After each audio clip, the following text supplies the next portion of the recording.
sortez d'une conférence là, qui a eu lieu sur les femmes engagées en politique. En quoi c'était important pour vous d'assister à cette conférence? Écoutez, c'était des femmes d'exception. Edith Cresson, la première et la seule femme Premier ministre en France. Madame Keller, maire de Strasbourg, est incroyablement inspirante. Et puis Julia aussi, deux femmes polytechniciennes. Enfin bon, voilà, on avait un très haut niveau de femmes, donc c'est toujours passionnant de les écouter. Et puis aussi de se rendre compte que finalement, on partage des sentiments et c'est toujours agréable de ne pas se sentir seul dans un certain nombre de choses que l'on peut ressentir.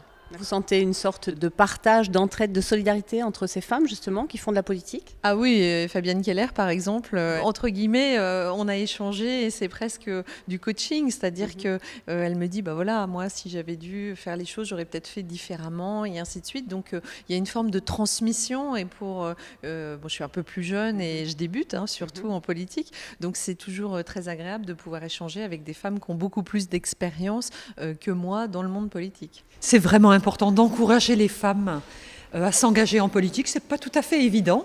Et c'était formidable d'échanger des moments pas très faciles, des mots pas toujours sympas qu'on peut entendre au sujet des femmes en politique pour relativiser et dire aux femmes qu'elles ont toute leur place, toute leur légitimité, alors que trop souvent elles hésitent, elles se posent des questions de compétences, de disponibilité que les hommes ne se posent pas autant.